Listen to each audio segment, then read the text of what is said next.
Oh shit, on to the next one.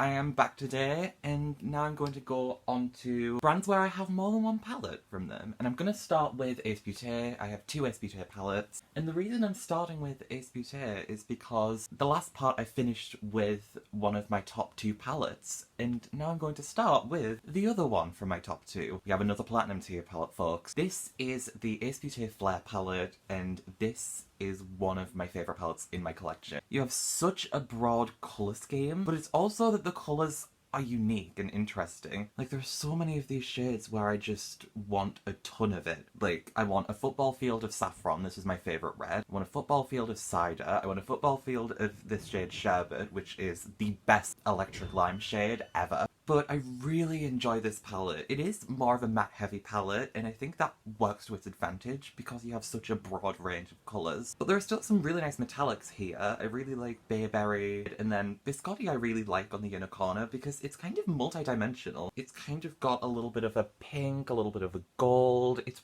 really interesting. And what's really good about this shade is that it happens to go with pretty much every shade in the palette, so it's a very versatile inner corner shade. I love the matte formula in this palette. I think that the metallic formula is nice. It's not like the best metallic formula in the world, but I still think it's a really good metallic formula. And I'm just really impressed with how inspiring this palette is. Like, the amount of different looks I've gotten out of this. Like, more blue looks, maybe done something a little bit more green with these, put together the red and the blue or the red and the green, and hopscotching all over the palette. I think you can get a lot of really creative looks out of it. That's something I don't really do with every palette in my collection. Sometimes I'm very reliant on just the shades around each shade, whereas with this one I can kind of jump across shades a lot more easily, and I just think that this is an excellent palette to do that with, and I love this palette a lot. So for my birthday this year, I asked for another Ace Beaute palette, and I got the Oceanic palette, which I am wearing on my eyes today. I do have some thoughts on this palette. Overall, I don't think it's like platinum tier to the same level as Flare, but I do really like it. The only thing is, I'm surprised that this like outer packaging wasn't like blue, but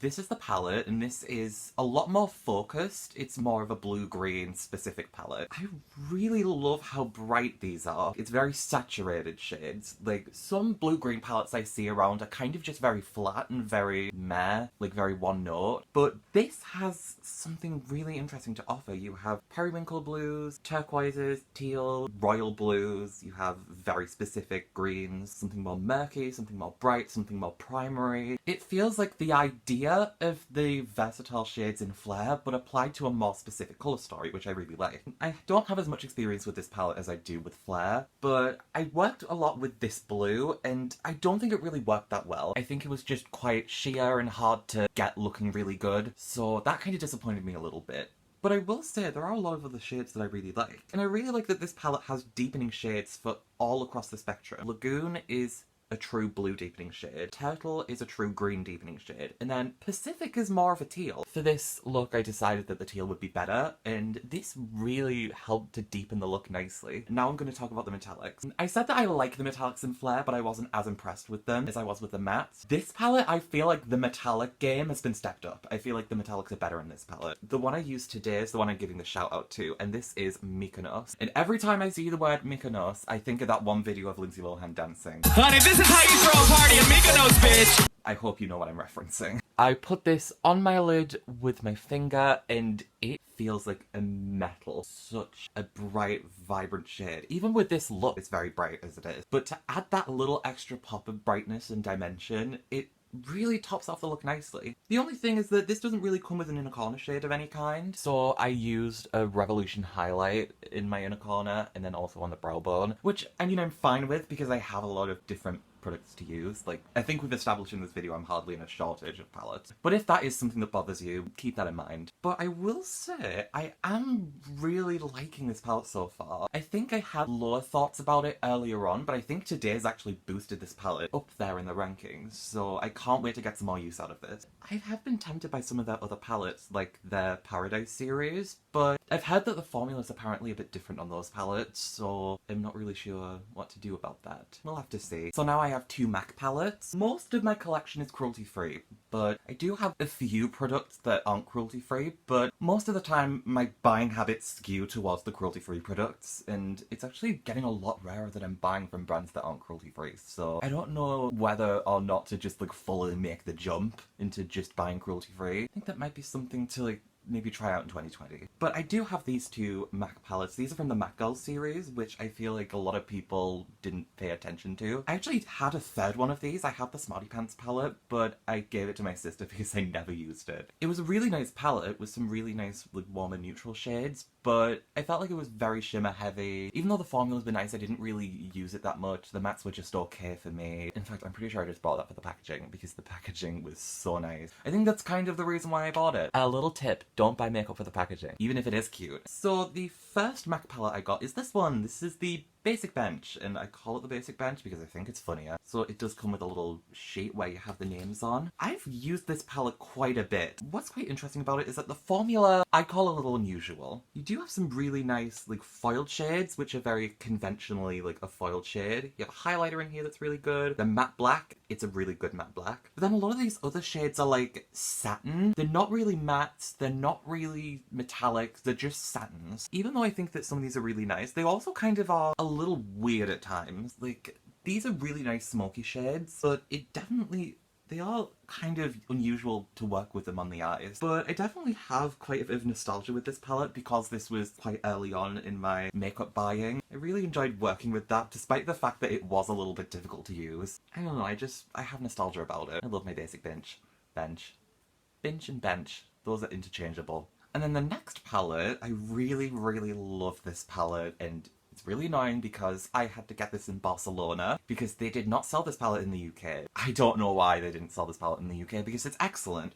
This is the Pretty Punk palette. This is from the last wave of the MAC Girls set when they brought out lipsticks as well. This is the one palette where I feel like they really perfected the formula and they got that sweet spot. So really nice foiled shade, these kind of metallic, kind of satin shades, but it actually works really well with the colours. It's a little bit more of a iridescent kind of look to it. And I feel like these shades actually work really well. You have this really nice green, this blue is awesome. This shade is like, it's like the highlighter of the palette. I like to use this as either a transition shade on the eye or as a blush. I think it's really good for that. Overall, I'm just really impressed with this palette, and I think that it's the best out of the MAC Girls series, and it's a shame that it didn't get more attention, and I'd like to get some more use out of it.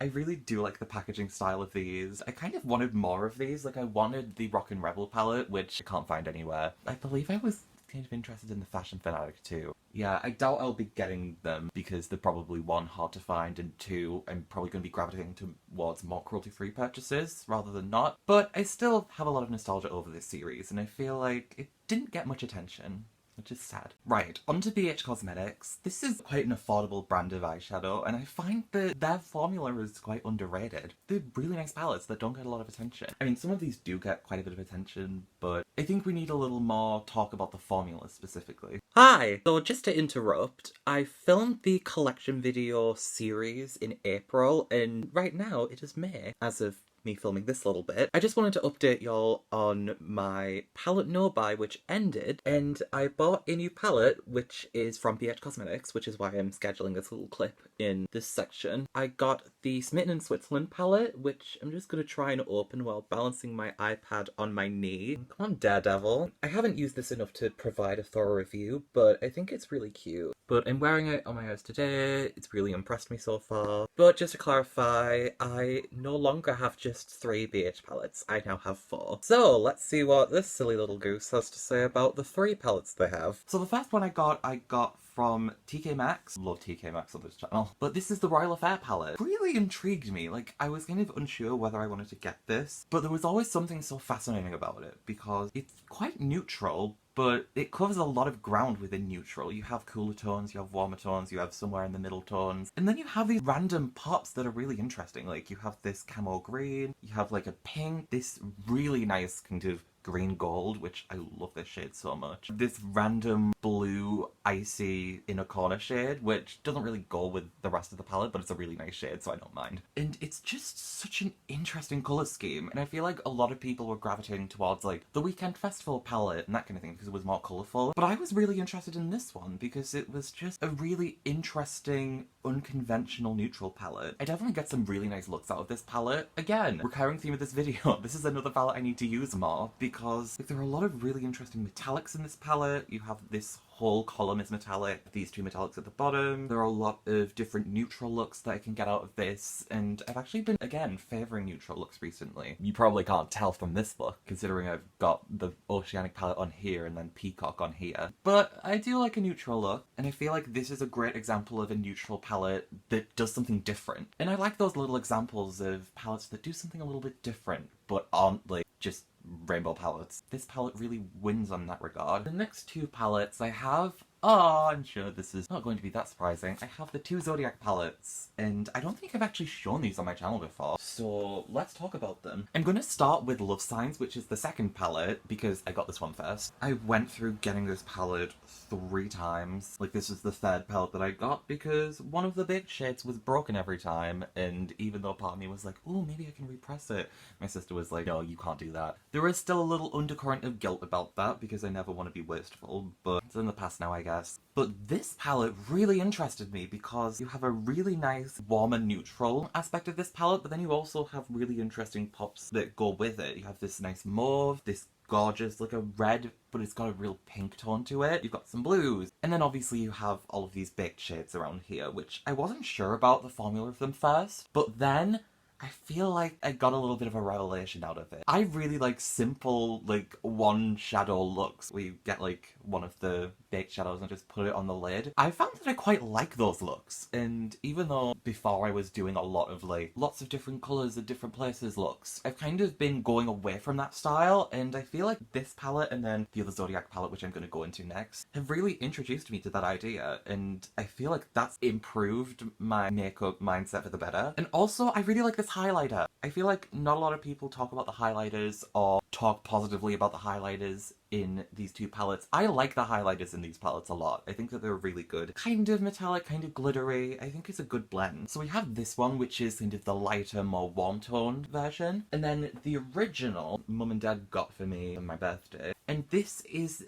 the darker side. And I really like how dark this goes. Like, you have some shades like this one here and then this one here are very close. Like, they're almost identical. But then you have some really nice, more like murkier neutrals, particularly on the warmer side, but then you also have like a camel green on here. And then something that I really love about this palette, the purples. I love this set of purples. I think that you can get such a nice purple look out of this palette. I just think they're really unique purples. They remind me a lot of the Menagerie Violet Ink purples. So if you don't have that palette, you might already have those purples in here. And then you also have a whole other range of baked shades. This Aquarius shade really fascinates me looking at it in the pan. It's like gold, but it's got like an undertone of green, and I love that kind of green gold shade. But you have some lighter shades around here. You have some that go more silvery, more blue. And again, that's really introduced me to the power of the one shadow look. So I've really been enjoying playing with the Zodiac palettes because I feel like they've made me more aware of the different, more simple looks that I can do. And that's kind of also got me a little bit more onto like liquid eyeshadows, doing more simple looks. And I feel like these palettes have kind of been advantageous on that front, but also the really nice colour schemes. And I like the format. They do have the third Zodiac palette, the Crystal Zodiac. Part of me wants to get that, part of me's like, you already have like a load of palettes, literally do not need that one. I don't know, we'll have to see about that. So now we're going on to Juvia's Place, which I think is kind of an interesting brand. I feel like a lot of people really, really love Juvia's Place, and I'm kind of like, they're nice. I don't think they're like the best makeup like ever, like some people kind of go on about it. But I think that they're nice palettes. But I think that when they get it right, they get it really right. Like they have like moments of like incredibleness. That wasn't a word. So I'm going to start with this palette, the Afrique palette, which I think is a little bit more of a conventional palette for them. Have a really nice packaging. I like the orange and the blue. I just think there's a really nice contrast. I love this print inside. so gorgeous. And then the colours, they're really nice, but you have like burgundies, which I feel like I have in other places. This is a really nice inner corner shade, and then you have these primary shades which are really good. Maybe a little bit hard to work with, this blue might be, but I think that it's still overall a nice palette. I definitely gravitate towards this one the least, which is kind of sad, but I do like the shades in it. I think that there are some really nice colours. You can get different looks. You can get something more red based, something more of like just a warm tone neutral, you can go more green, you can go just full colourful. I think there's a lot of things you can do with this palette. The parts are more interesting than the sum, but it's still a really nice palette. Now I'm going to go on to, this is the Festival palette. I really like this palette, but I definitely like some parts more than others. I love this mustard shade, or is it more of like a squash kind of shade? I don't know words. And this is a really nice blue. I love this dark grey. No one talks about this dark grey. I feel like people kind of skip over it or kind of just ignore it like, oh, shimmery grey. But this is such a nice shade. It goes really nicely as like a liner, but it also put it all over the lid. Excellent. These reds are really nice, but these two come across very similar on the eye. Oh, and I absolutely love this white shade Uli. Oh my god, that's one of my favourites. I don't know if I use it as much as an inner corner shade, but I love this just on the lid as a very dramatic pop. I think it works so well in that regard. But this is an example of a really interesting colour scheme and really interesting individual shades. I think they work better individually than they do like collectively, but there are still like really nice looks you can get collectively, like with these reds and the white, with the yellow and the blue, like anything with this shade, because I love that shade so much. And we got a dude on the front, so that's cool. So that's a really nice palette from them. And then the next one is this one. This is the Deuce palette. I find this to be such an interesting palette because it has neutral elements and it also has colourful elements, but it doesn't really go like bam in your face. It does something really interesting and creates something harmonious, and I like that a lot. You have some nice shades here that go more subtle pink. I have these really nice lighter shades. This custard shade. I know that the berry mousse and custard shades, apparently the names are supposed to be swapped around, but this just reminds me of like, I don't know if anyone remembers Custard the cat from like Rhubarb and Custard, but that shade just makes me think of that cat. There are some really nice shades in here, but my favourite one is this really dark brown. I know people would probably gravitate towards like the green or like the purple or something like that. For me, this is my favourite shade. I love how rich and dark this goes. It is such a gorgeous deep brown. Like if you get like some of the shades from this palette, even if it's more of the subtle shades, and then put this on like the very outer and inner parts of the eye, it just creates this glorious depth to the look, and I just think it's such a nice shade. No one talks about this particular brown enough, and that makes me sad. But I think that overall, this is such an interesting colour story, and I really like using this. Even if it's occasional, but just getting those little elements that I love about it and just putting them on the eye, I just think is lovely. Now, I said that when Juvia's Place gets it really right, they get it like really right. And there is no better example of that than the final palette I have. This is the Tribe by Juvia's. She's an icon, she's a legend, and she is the moment. Now come on now. It's history, love. I love how this palette has this kind of warmer toned orange section, which I think works really well, but then the whole palette kind of has this subtle green undertone. It's almost like an olive tone with this shade. Gorgeous. And also I love the name Ashanti. It's just a really nice name. Coral goes a little bit more like a green flip. This green is such a unique shade. I don't think I've seen like a green that I have that's this particular like tone that Tootsie has. It's so nice. Really nice orange. I love like really bright oranges like this.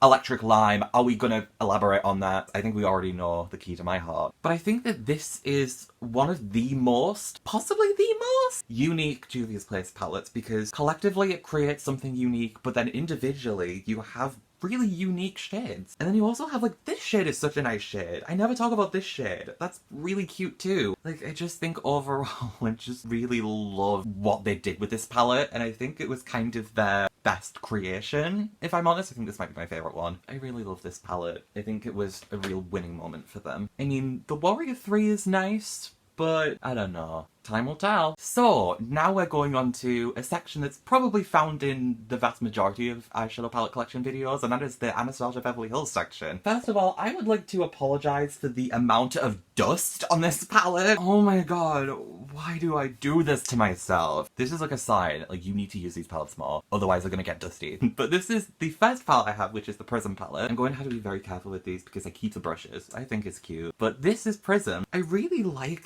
a lot of the individual pops in this palette, but I feel like you do get a lot of similar looks. Maybe you can use the mauve to go more cool toned, but then typically really bright warm toned eye.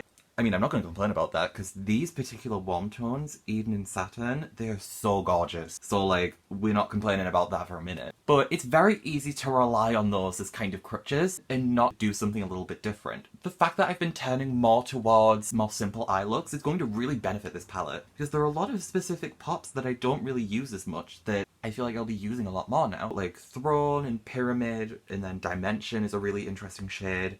Like, I'll be using those shades more as like a one shadow look, and I think that's going to really benefit this palette. But I do really enjoy the formula of this palette, and I need to use this more again because it's quite an underrated palette. I'm pretty sure this has been discontinued. I got this from TK Maxx also. Next up we have, what else? The Marmite of palettes, Subculture. I am pretty sure that this is the reformulated one. Also, I've surprisingly kept this very clean. But this is it, I still have the sticker on the front. Now I will admit, this can be quite a hard palette to work with, but I think it's one of those palettes where the hardness to work with is kind of worth it. Like, I feel like you can get some really interesting looks out of this palette. Yeah, that's all you can say. Can you come up with something else? Can you come up with something else? The edge is a really nice yellow because it's very murky and dirty. That's something I don't really get a lot in the yellows in my collection. It's always like, oh, we need to do a yellow. We need to make it bright. And it's like, no, we can do something a little bit more grungy, and I think that works well. Cube is quite a nice shade. I feel like a lot of people like to hate on Cube, but I think it's a really cute shade. But overall, I think that though this can be a hard palette to work with, and it's a palette that takes time,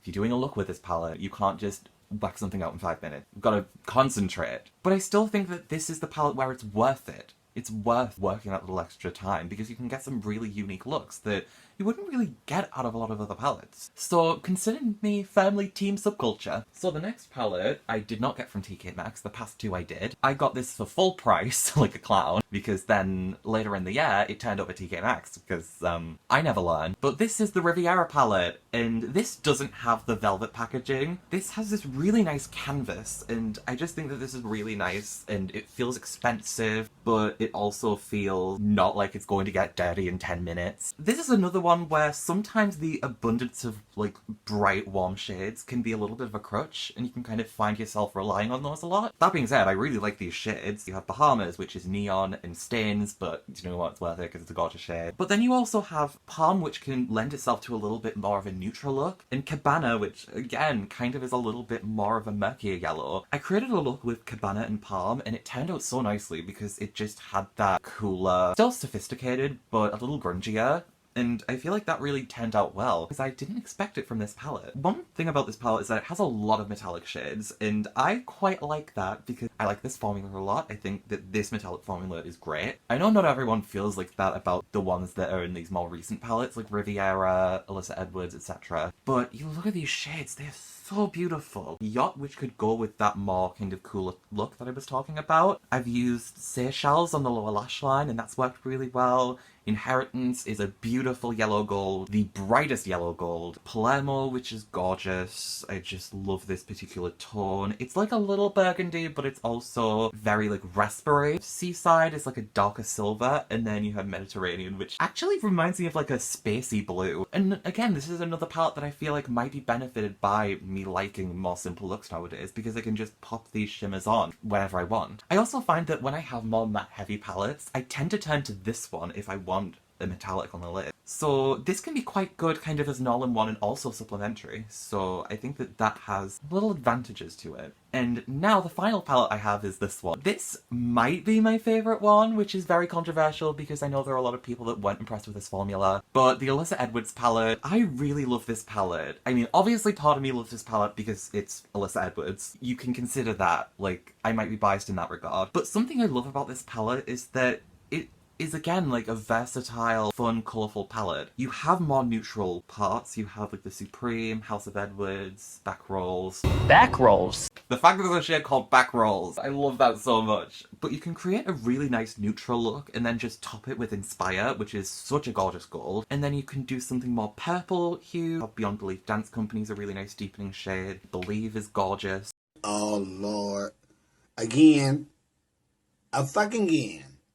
Nothing new, nothing changed, same old shit. Same old fucking shit. But I also love this Unicorn Tribe shade. It's really like that intersection between pink and purple. And it can go with the purples, but it can also go with the pinks. These two pinks, there's one metallic, one matte. They work gorgeously. You have the blue, the yellow. I've been really impressed with those. I will say the packaging, having this just be like shiny cardboard, I kind of would have liked something a little bit different. Maybe like the canvas, like the Riviera palette, because I really like that canvas. But I feel like the reason I really love this palette is because of what's on the inside. And I feel like it's a lot of interesting, versatile, colourful, neutral, bit of both. I like that you can do that with this. It's almost like a drag basics palette. Not that I do drag, but I don't know. I could try one day. So those are my 4 ABH palettes. So now I'm going to quickly cover Makeup Obsession before I go on to the big Revolution section, because I just have Revolution and Colourpop after this. But I will cover the Makeup Obsession palettes I have. I did have the Dream with a Vision palette, but I decluttered that because I wasn't really that impressed with the formula. Even though I loved the colour scheme, I felt like it was just kind of lacking for me. So the first one I have is quite an old palette. This is the Cool Down palette. This was back when it was Obsession. They kind of tried to have it just be Obsession, and then they decided to change it back to Makeup Obsession because, I don't know, indecisive I guess. But I think this is a nice palette. I'm probably going to end up decluttering this though. The things that I like about this palette is that you have some really nice cooler neutral shades, but I could probably get them from like other palettes. This shade here is a pink duochrome. It's really nice, but again I have a few of them in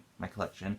These metallics are one of the big reasons I wanted to keep this palette. I'm pretty sure there's some description that says these are pressed glitters. They are not pressed glitters. I do not mess with pressed glitters, so the fact I mess with these must indicate that they aren't pressed glitters. Quick maths. But these are such a nice creamy formula. It's a shame that they don't do more shades like this. They need to do a line of singles, is what I'm saying. They need to do a line of single eyeshadows, because that would be lovely, and then we could have more of these like metallic shades. This shade here is probably my least favourite one in the palette, because it looks like such a nice dark purple, and then you swatch it and it's like, it's kind of nice, but it doesn't really work that well on the lid. So I kind of have a mixed feeling about this palette now. Could I depot this? I've never depotted anything. That's going to be a discussion for another day, but this is the Obsession Cool Down palette. So the other Makeup Obsession palette I have is this one. Again, this has the Obsession label, but this is the Be Crazy About palette, and I got this from Boots. When they got this in store, I was really excited. This is just a really nice colourful palette, and yes, I have shades like this in my collection, and yes, I could probably dupe it out in my collection, but there's just something about this that brings me joy. Like, you have a really nice pink, a really nice yellow, a gorgeous blue, which is called Emotion, which is one of my favourite albums of all time, Stan Collier H. Epson, and then a really nice coral. These two are so cute and so nice, and this reminds me of that formula that I was talking about earlier.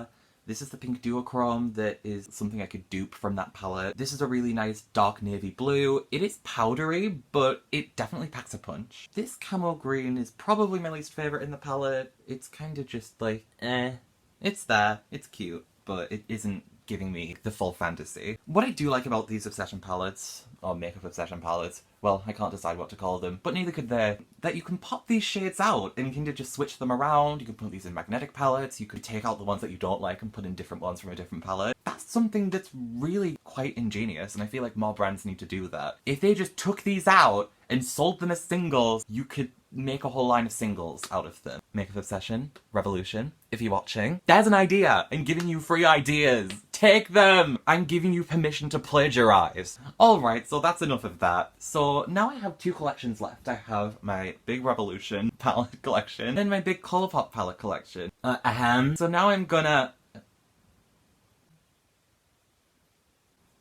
Excuse me, who are you? Hi, I'm Ari Lynette number 3. What are you doing in this video? Look, Ari Lynette number 2, you're doing a great job. And I know that you're on a roll with all of these palettes, but you seriously can't think that you can do all of the Revolution palettes and all of the Colourpop palettes immediately after all those palettes you've already done. Like, that's just not possible. But what do you mean? I can do that. I mean, your iPad storage says otherwise. Oh, yeah, that is fair, actually. There we go. Progress. Right, so it turns out there will be a part 3, because this other person that's decided to come in has decreed so. And to be fair, he did make a point. So, that's bye from me. Enjoy whoever this is. Allow me to take the reins.